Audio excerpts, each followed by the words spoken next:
Assalamualaikum warahmatullahi wabarakatuh. Perkenalkan, nama saya Nur Nahla dari kelas 3A akan mempresentasikan mengenai hak cipta atau copyright.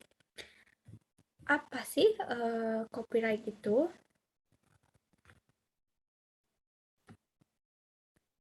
Copyright adalah hak cipta, melindungi ekspresi ide dan informasi dalam bentuk material yang mungkin ide itu ditulis dan direkam sebagai gambar, video, atau suara. Copyright tidak melindungi ide dan informasi itu sendiri, namun melindungi relasi dari hasil ide yang dituangkan dalam bentuk karya. Hak cipta merupakan hak otomatis atas ciptaan karyanya. Jadi, hak cipta ini memiliki fungsi untuk melindungi karya kita. Copyright biasanya melindungi karya yang dibuat oleh si pencipta, dan karya yang mendapat hak pencipta ini harus orisinil atau asli. Hak cipta melindungi material seperti buku, artikel, jurnal, foto, gambar, lukisan, patung, musik, video, dan lain-lain. Copyright juga berlaku untuk materi yang tidak dipublis seperti situs web dan program komputer. Penulisan dan penciptaan tidak selalu memiliki hak cipta atas karyanya. Copyright berlaku selama durasi tertentu. Copyright juga memungkinkan masyarakat untuk menggunakan materi hak cipta secara wajar untuk tujuan dan bermanfaat, seperti pendidikan dan penelitian. Lalu untuk sebagai seseorang mahasiswa, tentunya kita sering mengcopy sesuatu jurnal atau apapun. Dalam hal tersebut, si pencipta kita harus memiliki izin terlebih dahulu atau sering disebut lisensi. Adapun jenis-jenis lisensi ada 3. Oh, sebelumnya saya akan mencontohkan dulu seperti apa copyright. Oke, seperti ini ada salah satu postingan di Instagram dan dia langsung men-tag si pembuat karya tersebut. Nah, seperti ini ya teman-teman. Jadi dia mempromosikan karyanya dan mempromosikan karya orang lain, lalu tidak mengaku bahwa itu karya dia. Jadi dia men-tag akun yang membuat karya tersebut. Oke, langsung saja. Jenis-jenis lisensi ada 3. Yang pertama, full copyright. Full copyright adalah jenis hak cipta yang menunjukkan bahwasanya semua karya yang ada telah dilindungi. Siapapun yang ingin menggunakan karya tersebut harus meminta izin langsung dari pemilik karya. Full copyright memerlukan perizinan yang cukup panjang. Jadi, full copyright jarang digunakan oleh YouTuber dan konten kreator karena perizinannya yang cukup panjang.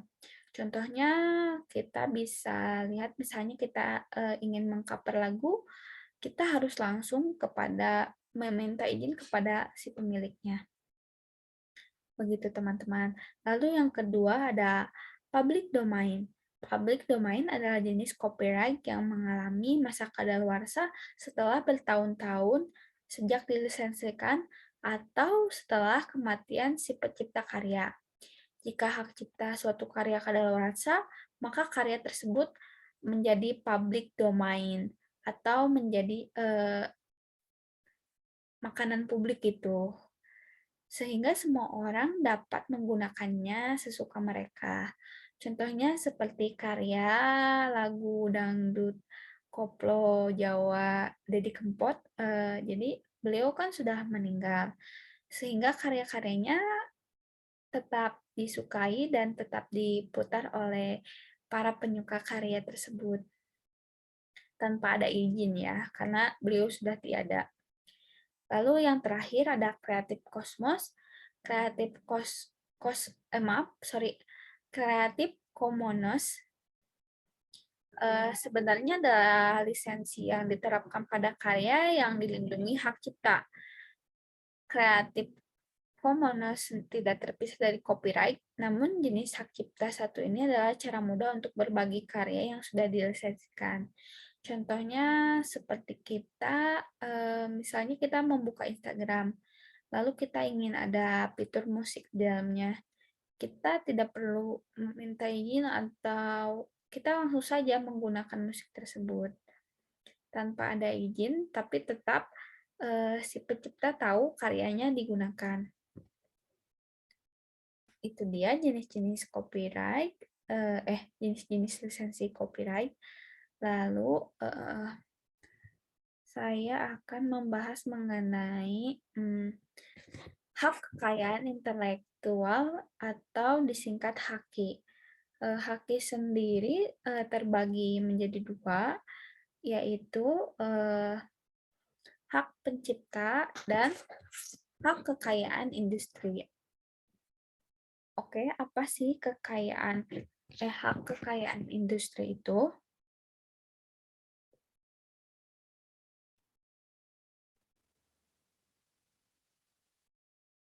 Hak kekayaan industri ada 5 ya teman-teman. Yang pertama ada hak paten. Hak paten adalah hak eksklusif inventor atas invensi yang selama ini dilaksanakan oleh sendiri di bidang teknologi ya khususnya. Lalu ada desain industri. Desain industri adalah satu kreasi tentang bentuk, konfigurasi atau komposisi garis atau warna atau dan gabungan daripada itu semua. Jadi kita memiliki hak untuk misalnya desain industri, lalu hak paten, lalu ada merek. Merek apa itu merek? Merek adalah tanda yang dapat ditampilkan secara grafis berupa gambar, logo, nama perusahaan, dan lain-lain. Lalu rahasia dagang. Rahasia dagang adalah informasi yang tidak diketahui oleh umum, seperti resep masakan ya. Lalu ada varietas tanaman. Itu hak yang diberikan kepada pemula atau pemenang hak VVT untuk menggunakan sendiri varietas atau hasil pemulihan atau diberikan kepada pihak lain. Oke, itu dia hak kekayaan industri. Lalu yang kedua yaitu hak pencipta. Ada dua, yaitu moral dan ekonomi. Hak moral merupakan hak di mana kita diakui sebagai penciptanya. Misalnya kita seorang fotografer, lalu kita memposting foto kita di sosial media, dan semua orang mengakui bahwa itu karya kita karena kita yang memposting dan mempotret dan tidak diakui oleh orang lain. Dan diakui oleh orang lain ya teman-teman. Lalu yang kedua hak ekonomi, hak di mana kita bisa menggunakan ciptaan tersebut untuk mendapatkan keuntungan secara ekonomis. Contohnya kita bisa menjual karya kita, misalnya kita memiliki sebuah gambar, kita suka menggambar lalu kita menjual gambar tersebut. Kita tetap memiliki atas nama karya itu, namun kita bisa menguntungkan diri kita sendiri dengan menjual karya tersebut. Lalu itu dia tentang hak pencipta dan hak karya industri. Lalu ada royalti. Royalti yaitu hak yang didapatkan pencipta dari karyanya yang digunakan untuk kebutuhan komersil seperti film, iklan, dan iklan. Jadi kalau kita memiliki film dan ratingnya besar, royalti yang kita dapatkan juga besar, feedback-nya ke kita juga besar. Misalnya juga, iklan, kita contohkan seperti iklan, Mile Monilo, jadi iklan tersebut dapat setelah ratingnya banyak dan orang-orang membeli lalu melihat iklan kita, kita dapat mendapat royalti dari sana. Next. Oke, itu dia presentasi tentang hak cipta. Adapun untuk mengatasi pelanggaran hak cipta, kita bisa menggunakan cara dengan menegur. Misalnya saat kita memiliki karya foto, lalu ada yang mengaku bahwa dia yang memotret foto tersebut, kita sebaiknya menegur. Kalau misalnya ditegur tidak bisa, sebaiknya kita laporkan kepada pihak berwajib. Lalu mengajukan penutupan akses. Jadi kita juga bisa mengajukan penutupan akses, mengajukan permohonan penutupan akses melalui sosial media. Oke, itu dia. Intinya kita harus melindungi hak cipta kita. Kita juga dapat mendaftarkan diri untuk melindungi hak cipta kita.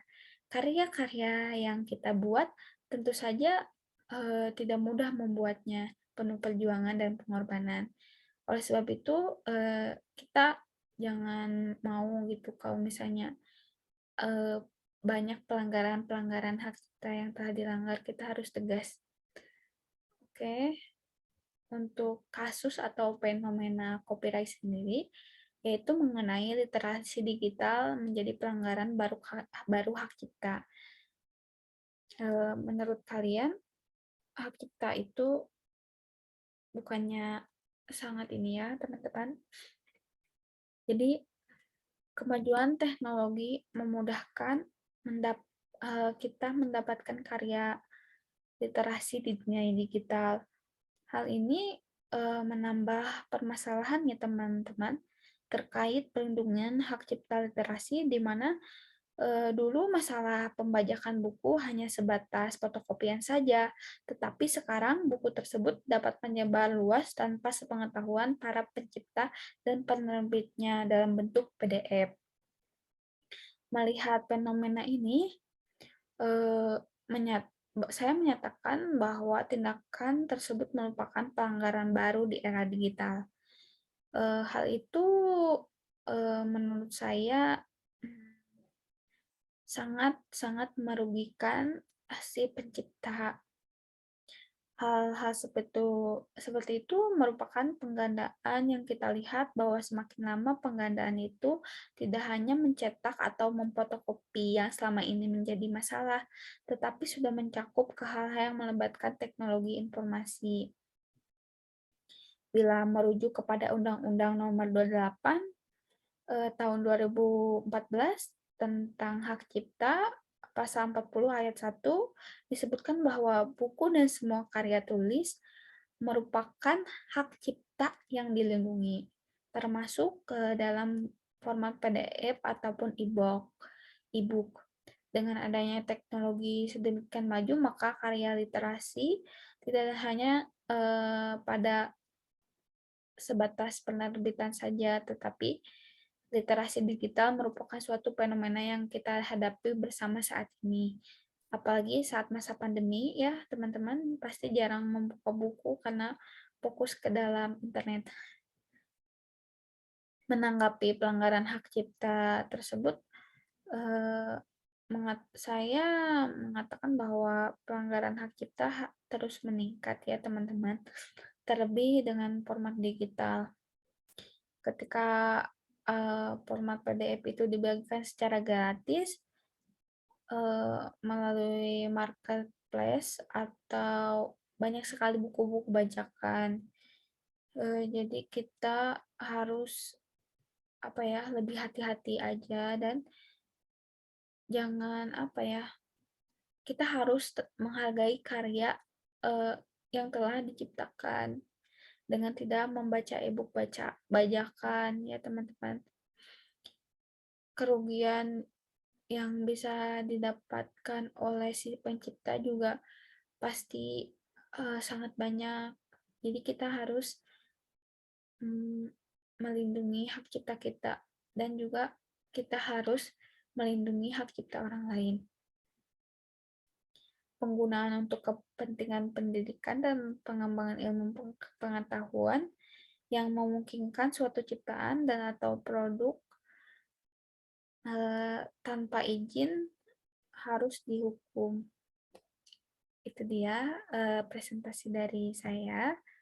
Terima kasih sebelumnya. Mohon maaf bila ada kesalahan. Wassalamualaikum warahmatullahi wabarakatuh.